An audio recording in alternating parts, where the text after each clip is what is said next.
Hello and welcome to Straight News TV. My name is Dale O'Donnell. I'm your host tonight to preview the Villa game on Friday night. I'm joined by four on the panel. Starting off, Aidan, how are you? Yeah, I'm good, man. Cheers for having me on. Yeah, no problem. And we have, what it pops up, we have two Ians. How are you, Ian? I'm not got a clue what's happening with my hangout tonight.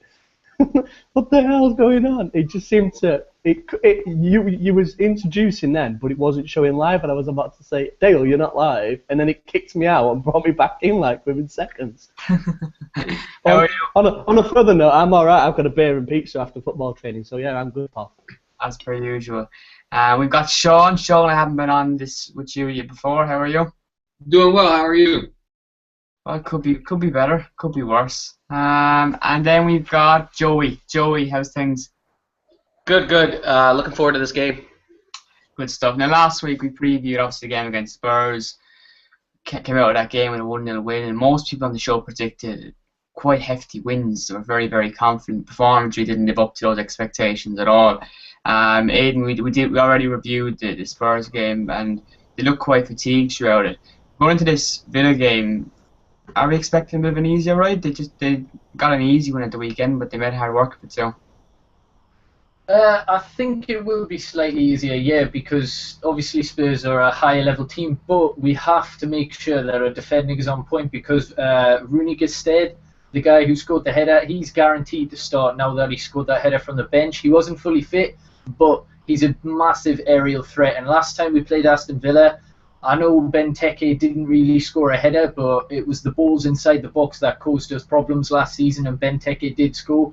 And Rudy Gestede is a tall striker, so we definitely need to watch out for him. But I think it will be an easier game. And even though it wasn't an amazing win, I was impressed by how defensively solid we seemed to be, apart from early on when Eriksen got that chance. Because of Kane and Eriksen, like the one or two chances they generated, we were pretty good, and I think that's because of the bolstered midfield we've got. It was a lot more defensive, which was good, but we just couldn't create things. We couldn't turn that defence into attack, which hopefully we'll be able to do against a side like Villa, who's lost Delph in their midfield, so their midfield isn't as strong. So hopefully we can score a few and get a resounding win like City did at the weekend. That'd be brilliant.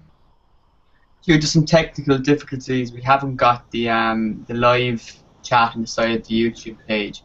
But if you do want to submit questions, please do. My phone's be on mute. Send them through Twitter at Straight News TV, and a panel will answer them as they come in.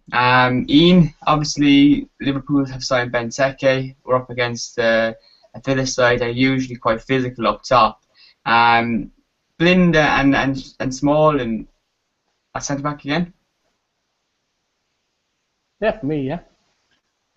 I've got to agree with that. I just don't see any needs to really change the team and all that. Actual fact, I think the only change that we may see would be De Gea coming back in. But I was listening to BBC Red Wednesday earlier, and they had this conversation about would you put him back in. To me, unless he's going to stay until September, I don't see why not. Romario played decent enough for us to do so I can't see why not, to be honest, Paul. We'll just keep the same. And Blind, he's makeshift at the moment, isn't he, because of Rojo not being in. And I don't think, I've said this last week, I don't think he likes the idea of Smalling and Jones at the back, and neither does many United fans. So, yeah, all the same for me, Paul. Just on that, I don't want to spend too long on the show discussing centre-back pairings, because undoubtedly we're going to be doing that on the transfer special on deadline day, unless we do sign one. Sean, there's a lot of talk about Chris Smalling improving.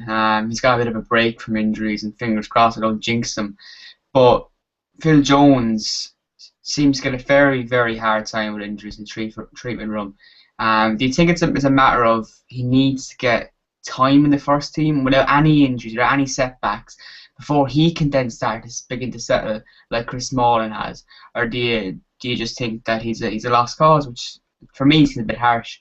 It's tough because you see guys like him and Wilshere, these guys are always injured.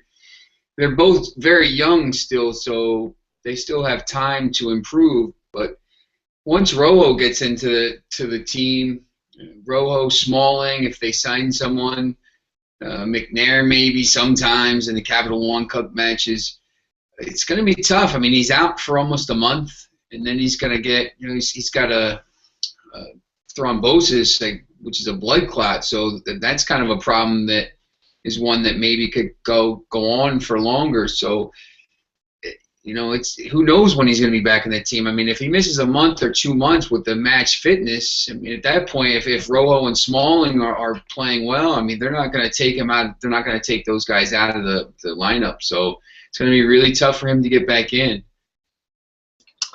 Joey, there's a lot of talk about the midfield, from years and years that it's an area that's been quite light, and now it looks so much stronger. The likes of Villa and stuff used to and Southampton and Sunderland teams, lower teams used to have a midfield day against us. At least be able to walk over, and that should never be the case as a Manchester United team. Are you even more as you should be against lower league teams? There was always a feeling last year under David Moyes. They can never be 100% convinced the United are going to go out and trash your opposition. Are you more convinced now because of the midfield, or is it because of the lack of quality at centre back and maybe the lack of personnel up top that has another setback for you? How do you feel going into these kind of games? Well, I see the midfield as our strongest area, which hasn't been the case in quite some time. Last year, we kind of were starting to build back that fear factor under David Moyes. Teams came to Old Trafford, even when we would play away, and they didn't fear us, and rightfully so. We were terrible that year, playing wise and tactically. So now Van Gaal has come in, and last year he kind of played it safe with his tactics going into it for most of the matches, and we definitely struggled against the lower sides. On the offensive side. Defensively, we did okay, I think, against the lower sides. We got a lot of draws away from home. With the midfield of Schneiderlin and Carrick or Schweinsteiger, what you have with Schneiderlin is you have a proven Premier League player who's been in, team of the season, team of the weeks, and things like that. He can tap. He's had, I think, the most tackles over the last few years, and he is kind of a rock next to Carrick. And the same thing with Schweinsteiger. When Schweinsteiger came on, he's reading the game. He's telling you where to be. He knows the system. So confident in our midfield. I think they will shield the back four. I think playing with two center defensive midfielders is a little different. I think last year he played with a center defensive midfielder, and then he played with Herrera. Herrera's more box to box. He gives you a little bit going forward, and he's even taken out of the team because he kind of. Van Gaal doesn't want you to lose the ball when the team is not in a good area to defend.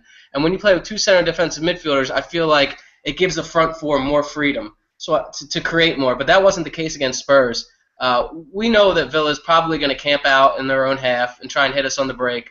Aidan mentioned Gestede. But I think, with our midfield being as strong as it is now, you look at it, I think we'll be okay with Blind at center back. Every week it's going to be the same, though. It's going to be, last week it was Harry Kane.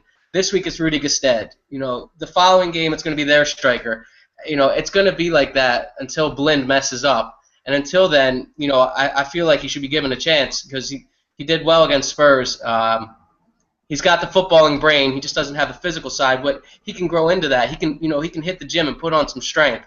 But the midfield shield in the back four, it's better than it has been, and I am confident in our midfield. And even if we get an injury to a Michael Carrick or a Schweinsteiger, we have depth there. So I think that they can definitely help out and help the back four. Very good. One of the things tweeted into us from Jamie Gretton, he wants to see Tapia out wide, and Matt has number 10, to which Diane Dixon agrees. Aidan, your thoughts on that? Yeah, I suppose everyone does agree, but I think what Louis van Gaal is waiting for is this Pedro transfer. Now, we're not going to talk too much about that, but I think when that does happen, I think Ashley Young will go to the bench. But his comments about Young, I think what he's trying to do is trying to build up Young's confidence, because in the first couple of games he wasn't that good, and it seems as though Louis van Gaal does like him for whatever reason. Maybe it's his defensive contributions, but I think eventually that is the plan, for Memphis to go out wide and Mata to go into that number 10, and then when we eventually hopefully get Pedro, he'll go on the right with Rooney up top, which would be perfect. But yeah, obviously Memphis is a winger. He's suited to taking on his man, running down, crossing in or cutting in. And Matt as a number 10, he's done well on the right wing. I mean, very well considering how poor.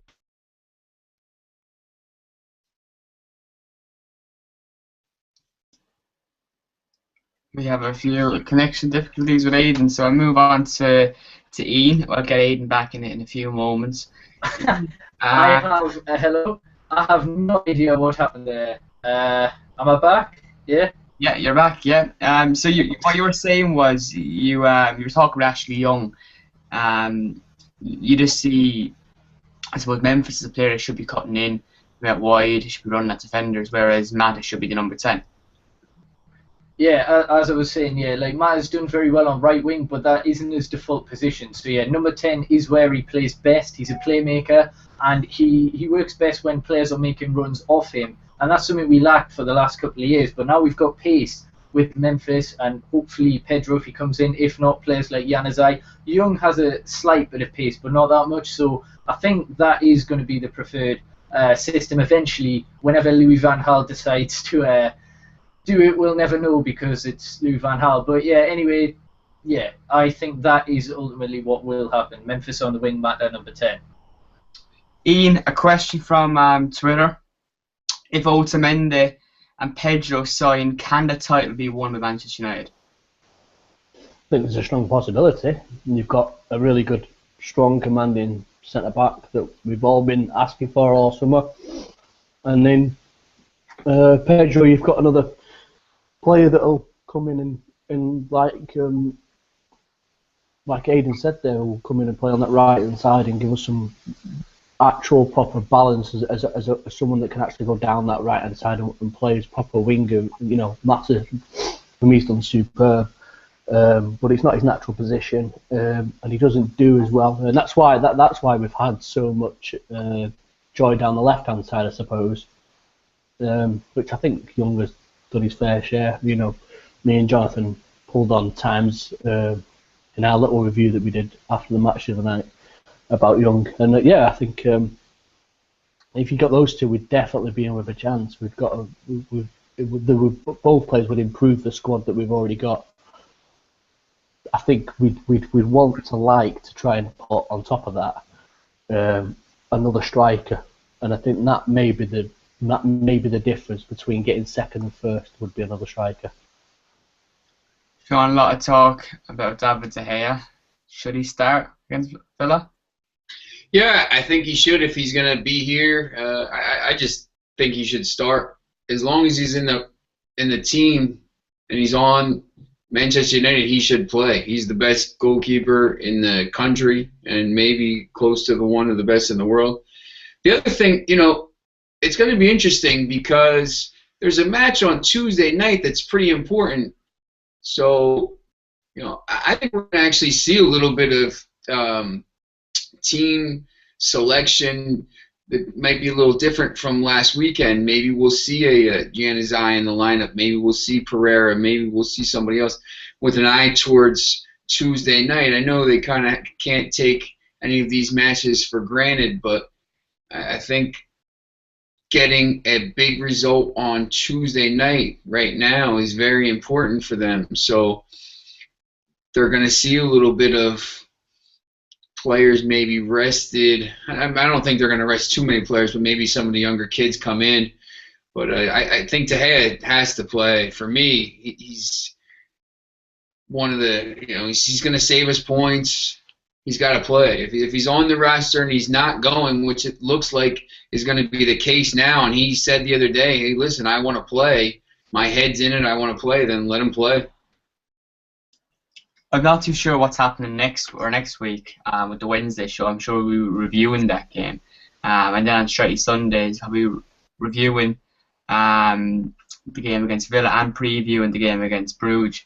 So, Joey, it's in our hands right now. Should we play De Gea in the Champions League qualifier? Because if he does play in the qualifier, he can't play for Madrid in the Champions League. That's if he does join Madrid, which is likely. Is that actually the case though, Dale? I thought a qualifier didn't actually because you at the group stage you have to re-enter your squad. So I didn't think that would actually make him ineligible. I can check it, but I was fairly Yeah, yeah, You have to go out. Manchester United has to go out. If Manchester United advances, he can't play. No, you can't. You need to re-register a new list of squad. Like it's the same with every single team. Like we're in the qualifiers, so everyone who is entered into the group stages has to register a new set of players. So even if De Gea does play in this Club Brugge thing, he could still play for Real Madrid if he transferred. You need to re-register for the group stages. That was my understanding of it. Someone does know on Twitter. Let us know your thoughts on that, because I will check it up after. Someone got that UEFA rule book out. Wipe some dust off it or something. Yeah, someone posted it on Twitter the UEFA rules. I think it's 1.07. There'll be a picture floating around, but yeah, like literally, you have to re-enter your selection. Give me a second. It's going to load up FIFA, Aidan. I'm going to see what happens if I play him in the qualifier on this. Well, either way, I would play him Friday, and I would play him Tuesday. You have to play your best available players. Going against Villa, they're going to be putting the ball in the box, trying to get this Gusted guy who's very, very good in the air. He scores most of his goals with his head. So Sergio Romero, while he's a capable shot stopper, you need to be able to know when to come for the ball. You're going to have to command your box, and I just feel like David De Gea is our best option. I'm still I'm of the mind that he wants to go, but I would rather lose him for free than get a shitty offer and no player. I've been saying it all summer. You have to take one of their players. I don't care who it is. They have to be quality, of course, but we don't need the money. We need the players. And too many times Real Madrid get their way. They can have their way next summer, but I think he gives us the best chance to win. He's a quality keeper, and I think that he needs to play Friday, and I would play him again on Tuesday. I'm of the mind too that they have to submit a new squad, so even then it wouldn't matter. So yeah, I would play him Tuesday, even if Dale, if you are right and that he wouldn't be able to be cup tied for Real Madrid, I would do it too anyway. Just give it to him, give him a little bit of if you're gonna take our player, well, he can't play in the Champions League. Yeah, absolutely. Sean, just back to you briefly. You're over Manchester from New Jersey to September. You're going to Villa Park on Friday. Looking forward to it. Is it your first away game? No, I went to Blackburn in 2011 when Manchester United won their 19th title. I was in about the 7th row, right behind the goal when Rooney scored the penalty to win the title in the last 5 minutes when they just passed the ball back. And it was the most surreal thing I've ever seen. They were just passing the ball back and forth because Blackburn knew they were safe with a draw, and it was just crazy. Everybody was going singing about we're going on the pitch. And I went to Burnley away last year. I went to Southampton away. I think I've been to about close to 50 matches now, so I've been to a bunch of aways. But this is really the first time right now where I don't have a ticket, so I'm going to go down there and try to play dumb, see if I can get one in the maybe the end, or I don't want to say that too loud. But so I'm going to go down there and have fun. Although Ian was saying today the weather's supposed to be terrible. We're supposed to get an inch of rain or whatever it is in metric terms. But so I'm looking forward to Tuesday. I'm going to go to Bruges away, which is going to be that'll be my first European away, which will be fantastic. I heard Bruges is a fantastic city. So, but it's going to be Aston Villa.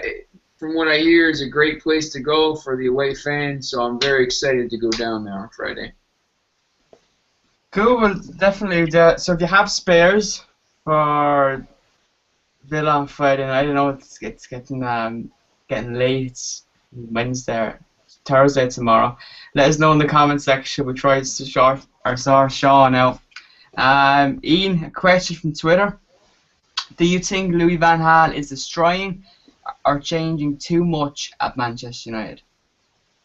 Is he trying too much at Manchester United? Destroying. No, there's the Irish accent again, pal. I'm not entirely sure how we're destroying too much at Manchester United. Is he destroying or is he changing too much? All right, is he destroying? On both points, I wouldn't say he's doing either, to be honest. There might be a bit more possession-type football that we're not seeing, and we're used to seeing more fluid and attacking football. But apart from that, I don't think he's done too much. You know, he might have ripped up a couple of training pitches here and there, but you know that's because of he's wanting to get everybody on the same page and all the same types of surfaces and stuff. I don't think he's destroying anything of United's. I think he's bought quite well into United's history and such. I suppose the one thing that I covered on the blog yesterday was an article basically about buying versus purchasing, or buying versus producing. Like Andy Mittens covered articles on this quite a lot regularly about the youth system United being something that is quite concerning at the moment, with City putting so much of an investment into theirs, work of art complex. A lot of our senior players, retired players, having their kids at the City Academy. Things that are worrying. And Van Gaal, who brought plenty of young players through last season, like Paddy McNair, Tyler Black, which are really trying at the deep end. If injuries aren't as bad as they were last year, can you see that continued again, or was that just the basis that, well, we were fucked with no one else? We played a few young lads that probably won't get another run like that in the team again? I suppose, in a way, you sort of put the idea, you could have played Blackett or McNair in there instead of playing Blind, but Blind's been on tour. Well, saying that, all three went on tour, so. But I think more that might be more protection for them. Maybe he wants to use them in the sort of the Carling Cup, FA Cup games right at the start of this, you know, the competitions as they are, and that will give them a chance to try and shine. Me and Sean had the conversation this afternoon about Pereira being played on Friday, and I thought it may be a good shout. In actual fact, he did warm up on the touchline on Saturday, and I thought, in actual fact, this would be really good to see if he does come on and play for Young.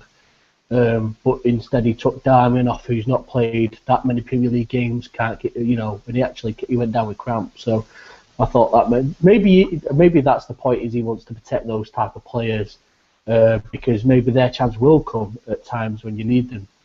You need them to happen. And then when Rojo comes back, or if we do get Otamendi, then they've got more competition for places to get into the starting lineup. I don't think he's shutting the door on those players. I just think that he's going to play them at the right time for me. Aidan, you want to answer this question too? Is Louis van Gaal destroying Manchester United, or is he just simply changing too much? Your views on that? Well, first of all, you've got to look at his predecessor, David Moyes. He didn't change enough, and people said he didn't have the mentality. Now, people are complaining about Louis van Gaal changing too much about United, but we need a manager who's going to do all these changes. He's not afraid to make changes. He's not afraid to sell world-class players if they aren't performing, etc. He does what he has to do to win. He's only got 2 more years on his contract with the option to extend for a further 2 years, but whether he does that, we'll not know. He needs to win. In his contract, I guarantee, I think he's even came out and said it, he needs to win the Premier League, and he's going to do that to the best of his ability. He's going to do whatever it takes, which is what we want. Like, do you not want to win a Premier League? So I understand why there's a lot of debate about the youth, etc. Are we killing off youth, etc. But last season, I know due to injuries, but we still used, I think, 3 times as many youth players as we did.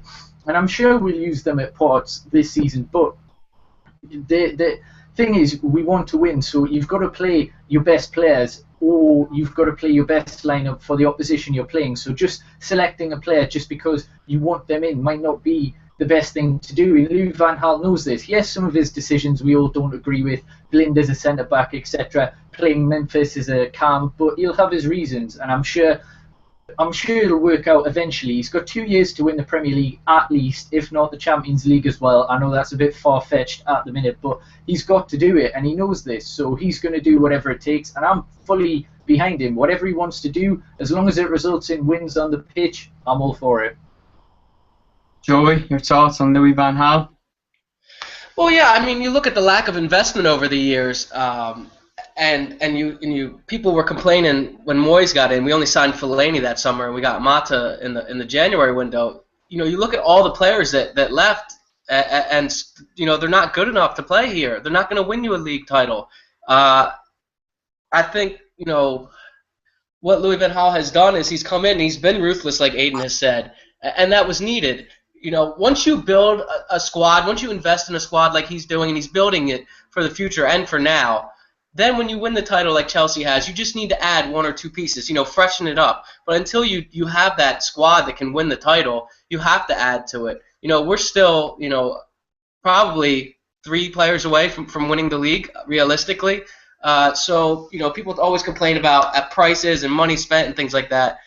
This had to be done, and I can't think of a better manager to come in and do what he's done. I think he's done a good job.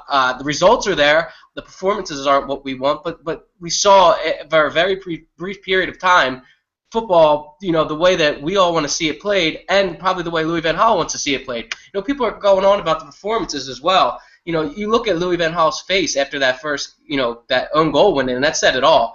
He wasn't amused at the football that was being played. So I think, sometimes people get on the manager a little too much. But I don't think that he's destroying United. I do think that we do need to, play some younger players. I would like to see Pereira come in. I think Sean mentioned that.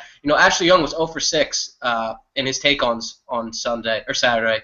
And that's not good enough. Now, Pereira could probably do a little bit better than that. So I think, if you're good enough in Louis van Gaal's eyes, you will play. And we've seen that with Young and Di Maria. So I don't think he's ruining United. And I think, obviously he's only here for a few years, and he even said that his focus is on the first team. So, I think he's done a good job so far, and I'm happy at the transfer business so far, and I'm happy with his ruthlessness of getting players out of the club. People are also Raphael. He's a fan favorite. Gave everything for the shirt, but he could never get on the pitch. And when he was a defensive liability at points, now we have a quality right back coming in Darmian. He's made the right decisions in my eyes. Sean, I'm going to come back to you for that rule. I believe you have something for us. Yeah, Rule 43. Where is it? 4207. As a rule, a player may not play in a UEFA club competition for more than one club in the course of the same season. Exceptionally, however, a player who has been fielded in the first, second, third qualifying round or the playoffs of the UEFA Champions League or Europa League is entitled to play in the Champions League for another club as from the group stage. So they changed that rule. So he can play. Obviously, if he can play, then it's no-brainer. He's got to play. United have to qualify for the Champions League. There's no other choice. He's got to play. So, to be honest with you, it doesn't look like it's going to happen anyway. The deal, Real Madrid wants to pay pennies on the dollar for the guy. So, I think it's going to be a moot point. He's going to end up playing. Just something I found interesting what Joey was saying, Sean, was he was talking about United might need 2 or 3 more players to realistically challenge Chelsea for the league title. Yeah. Last year's champions. As a United fan, I wrote pieces the other day as well about people that want 11 world-class signings in the starting team rather than a mixture of youth products and world-renowned stars. For you, do you get more satisfaction as a United fan seeing the club spend 40-50 million on a world-class ready-made talent, or do you get more satisfaction out of being patient and seeing someone blood through the youth system and work their way up into the starting level? Obviously, personally, for me, I think the satisfaction comes from seeing a kid that's been brought up and goes through the system and makes it. The problem now with United is they finished 7th, they finished 4th. How much time? And Van Gaal's only on he's got 18 months left on his contract. I mean, is he going to go for a guy who maybe is 2 years away from being in his prime but has to get game time? Or is he going to go with a guy who's ready-made like Pedro if he comes in, or actually these guys that are ready to play and already know how to work in the system and maybe work the system better than someone who's coming up? It's a tough question, and it's a tough call. I mean, obviously, look, I would love to see Pereira behind Rooney or as a striker, wherever he's going to play. I think he's going to be super talented. He only signed a 3-year deal. I mean, they have to kind of figure out. They got to give him some game time now, and Januzaj and some of these guys. But it's tough. Van Gaal knows he has to win now. They have to get results now, and the problem now is just watching City play the other night. I mean, they're scary good on attack. They're going to score a lot of goals and win a lot of matches. Obviously, Chelsea's going to be good. Arsenal's going to be good. The league is getting better, I think, in that it's not just 3 or 4 teams. It's just, I mean, if you go all the way to really the 10th team on the list, Crystal Palace on their day, obviously we've seen over the last couple of years can beat anybody. Stoke Alona, they're getting better. They're signing players every day. Tottenham, obviously, that was a tough game the other day. They played well. They obviously always play well against United. Obviously, Liverpool signed a lot of players. Southampton, it's very tough now. And for them to play these younger kids is just going to be a tough call because they know they have to finish. They got to do well in the Champions League, get into the knockout stage. Everybody's kind of been clamoring for, hey, let's go back to Wembley. We got to do well in the League Cup, especially after last year going out early 4-0. So maybe he won't play as many younger kids in that. You hope he does, but the FA Cup, hey, we got to go back to Wembley. So a lot of these competitions where these kids were going to be getting a run out, it'll be interesting to see because the squad is a little bit bigger now, and a lot of guys need playing time. Herrera, Fellaini. So it's going to be to see if these kids get more playing time than in the past is going to be very interesting to watch. Before I asked the lads for their starting 11 predictions and scoreline predictions for the weekends, last show, people, to get your questions in via Twitter @StruttyNewsTV. Ask us anything either match related or Manchester United related. Just go for it. We might answer. Have time to answer 3 more. Ian, I'll go to you first. Your starting 11 prediction. Same as Saturday, I said before for the start. Although I am starting to swing back here, putting David De Gea back in, but his mind's got to be on the game. I was picking up back on the fact that Villa are good up top aerially, and I thought Romario actually commanded his box quite well. He was actually fisting balls out from right on the edge of his area at one stage. So yeah, I thought I can't really see any change, and I think starting the season off with us all having the same team. No. I've just seen your comment about fisting Dale. Yeah, you've clearly seen mine and Jonathan's last review about fisting. I didn't just say fisting, did I? I've said it about 50 times now. I'm going to get done. They're taken off air for some sort of production reasons.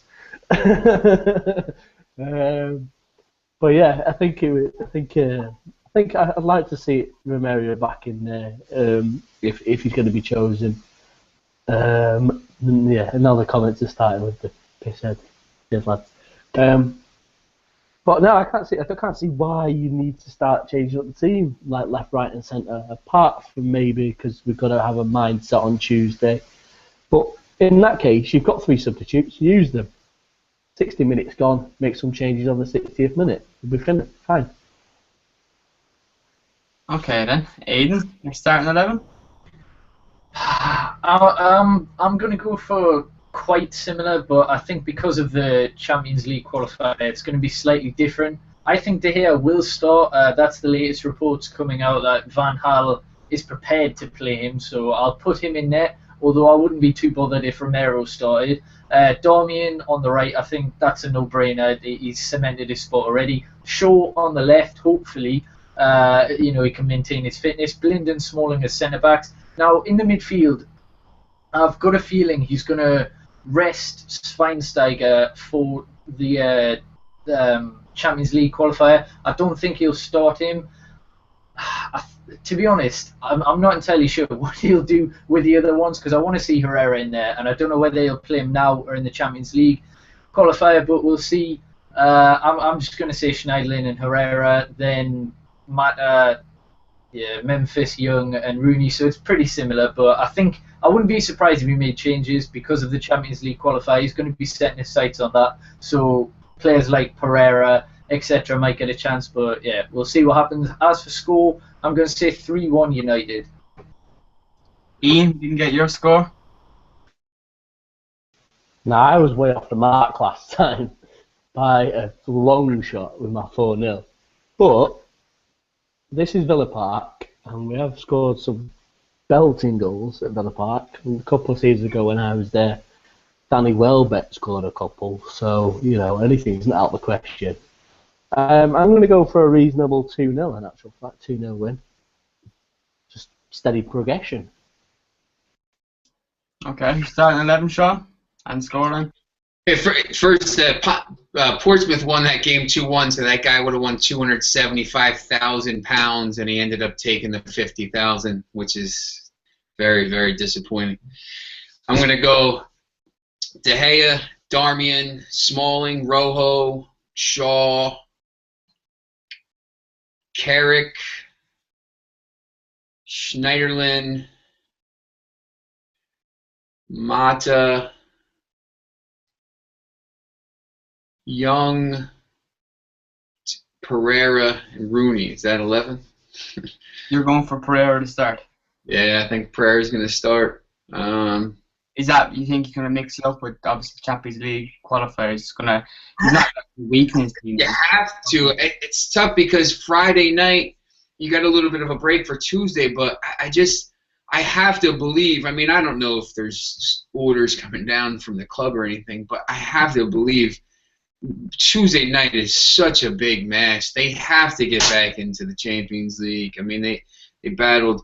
So, there could be a couple more, maybe Jan. You know what? Actually, I think maybe Januzaj might start instead of Young if I could change that. And I'm going to go 2-0 United, same as Ian. But I think they got to make changes for this match. It's away Friday night. You got to be ready for Tuesday. Before we wrap this up, does anyone add any side notes? Just for the preview for Villa. No? My starting 11. Oh, sorry, Joey. Joey, go for it. Sorry, Joey, go for it. I agree with Ian. I think he'll play the exact same team. Joey, that's what he gets for start tweeting things off the wrong Twitter account about me shouting fisting. I agree with Ian. I think he will start the same exact starting 11. I don't think they're going to rest players for Tuesday. I think that if they do, they'll come off at halftime like Carrick did for Schweinsteiger. You might see Pereira or Januzaj come on.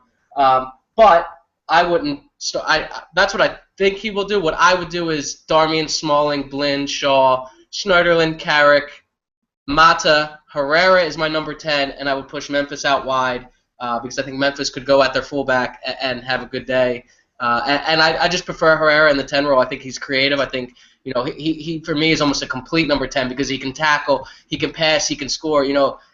And he was one of our best players last season. So I don't want to see talent like that sitting on the bench. And I think over the season, he will work his way into the manager's plans because he's too good not to. Just like last season, he had to kind of learn to fit Louis van Gaal's philosophy. And when he did, he started the last, I don't remember how many games, and he was a key player for us. And then obviously Rooney up top. I don't see any reason why it should be different. I think we're going to struggle, creative wise in the final third because, like I said, they're going to park the bus. But I do see us winning at 1-0. Dale, can I make a quick point?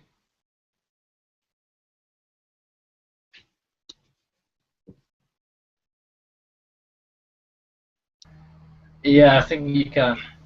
I was about to say, yeah, I think you can. I don't know what Dale's doing. He seems to be in some sort of shadow in his camera. Sorry, the camera was muted, so yeah, go for it. Listen, Put some light on you. You look like you sort of waiting for some sort of murder to happen. Sorry about this. This has been absolutely terrible, honestly. There's been no organisation from Dale. Honestly, he's getting sacked. Sacked in the morning, honestly. Yeah, I think Sean.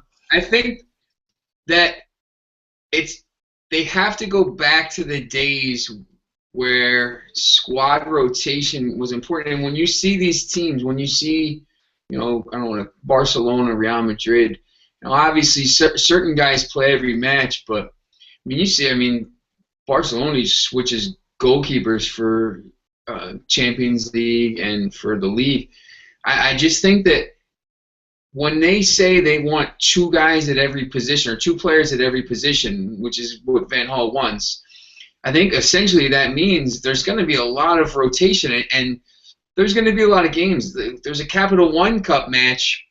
It's supposed to be the week United goes to Bruges, so it's going to be around there somewhere. So they're going to play, Saturday, Wednesday, Sunday in Swansea. Then there's going to be a midweek Capital One match. Then there's going to be another game. So this year, very much unlike last year, where there was only 42 games, there's going to be matches every 2 matches a week, and you can't play these guys. And Carrot can't play all the time. Schweinsteiger can't play all the time. Valencia can't play ever, hopefully. Some of these guys, you gotta, there's gonna be rotation. Herrera is obviously gonna play in some of these games where his creativity can work, and then sometimes, maybe where something Fellaini is needed for some of these matches. So I think it's going to be interesting this year to see the squad rotation and just seeing how the Twitter meltdowns have been today, and all the time with these lineups now. Why is this guy not playing? You have to understand that there's a need to rest some of these guys. If there's a match in 3 days that maybe they deem more important, or obviously as equally as important, there's going to be a lot more squad rotation this year, and that's good. You have to do that. You got to rest guys. Rooney can't play 50 games a year right now. I think he's got to kind of get him a rest a little bit so he can be firing all the time when he's out there. Yeah, definitely. Consider the amount of backup we have up front. You have your Hernandez, whose future still remains uncertain. You've got James Wilson, who there's a question marks whether he's ready or not for the first team. So you do need, I suppose, more quality as backup, and even maybe someone to challenge Rooney more so. But it doesn't really look like that. It's talk to Pedro. There's reports about Harry Kane that won't go away, but I can't see ridiculous money being spent on Harry Kane after one season. It's madness. Obi Oublier, the kid from Bruges, he's trying. It's going to have a tryout. He's got 2 games to showcase what he can do. The kid scores goals for fun over there in Belgium. Hopefully, he's a young kid. He's 21 years old. He scores lots of goals. Hopefully, he's going to use this as a tryout. Hopefully, he doesn't knock United out. But there's been a little talk about him coming over, so that would be nice. He's a pretty good player. Yeah, absolutely. No better way to go on a trial than face United in the qualifier and hopefully not knock us out, but leave a bit of an impression. Last chance. Any side notes before we wrap this up? I'm just going to give a shout out to Pasha, who's watching. Pash. He loves showing us about love, does Pasha. There was a broadcast there before the end of last season. Yeah, my man Magic Memphis is watching as well.